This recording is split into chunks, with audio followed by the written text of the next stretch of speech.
江澄无奈的扶额，聂怀桑上面掩笑，怜悯地望向魏无羡。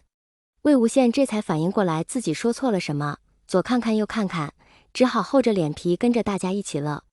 蓝忘机放下笔，微微回头，余光一触到那个牵扯心目的身影，就迅速收了回来，恰巧错过了那人刚要抛过来的目光。魏无羡看着置若罔闻的蓝忘机，脸上的笑容逐渐干透，仿佛伸手一捏就哗啦啦碎落满地。那日散学后，蓝启仁十分罕见的没有罚他。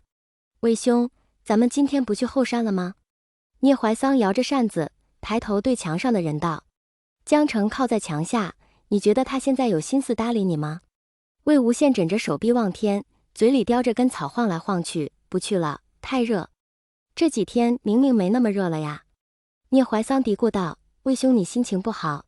蓝老头这次可没罚你，难不成你被罚习惯了，一日不罚心痒痒？我看没准。江澄看了看魏无羡耷拉下来的腿，哼了一声。哎，魏无羡眯着眼叹了一声，向晴朗的天空伸出手，日思夜想的那袭白衣比天上的云朵飞得还快。他掌心一晃，什么都抓不住，颓唐地拍在了自己的脑门上。你都好久没敬仰我了，江澄。聂怀桑啊？什么？墙上的人痴痴望天，丝毫没有理会他们的意思。聂怀桑悄声对江澄道，江兄，魏兄刚刚说什么？江澄也没听清，皱着眉摇摇头。忽然，魏无羡豁然坐起，纵身跃下墙沿，像只盘踞许久，终于准备动身的猫科动物，摩拳擦掌道，那又怎样？这世上就没有我魏无羡跨不过去的银河。说罢，他神情严肃地转过身，抱了抱正在原地的江澄和聂怀桑，抱完还重重地拍了拍他们的肩膀，然后斗志昂扬地扬长而去。江兄，聂怀桑举在胸前的扇子都忘了收，瞠目结舌道，魏兄是不是喜欢上哪个姑娘了？不。江澄脸黑如锅底，他失心疯了。这些天蓝忘机往龙胆小筑跑得愈发频繁，连蓝曦臣都觉得异常。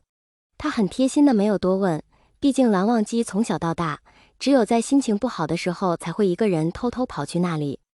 那是母亲住过的地方，待在那里哪怕什么都不做，他心里便觉得踏实。那日散学后，蓝忘机又独自前来，对着紧锁的房门拜了一礼，安静地上前两步，轻拢衣摆，坐在了龙胆小院的木阶上。方才在课上，魏无羡的声音像一块烙铁，炙烤着他的脊背，在这尚未完全凉爽下来的初秋，灼得他心浮气躁。蓝启仁讲的内容穿耳而过，半个字都没有记住。他不由得气恼自己的心智竟这般脆弱，脆弱到一听到那人的声音，便再也无法去想除他以外的任何事了。蓝忘机靠在一旁的柱子上，缩成小小的一团。黄昏的风吹起长长的墨额，卷过一簇簇的龙胆花，仿佛染紫了少年垂落在地的衣摆。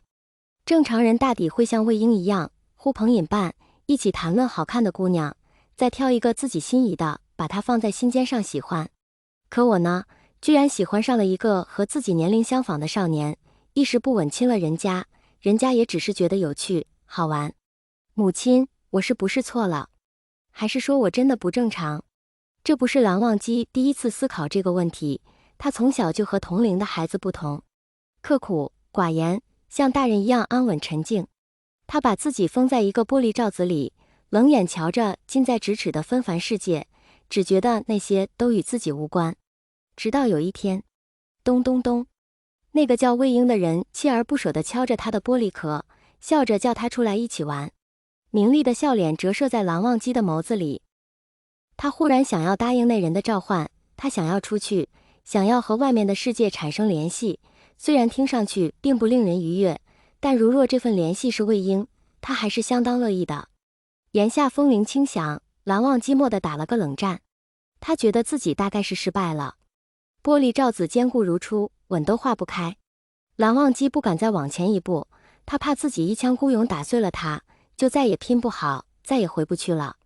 少年揣着前所未有的忧愁抬起头，风铃叮咛叮咛，似言语，似倾诉。他忽然想到魏无羡今日课上答错的那句诗：盈盈一水间，脉脉不得语。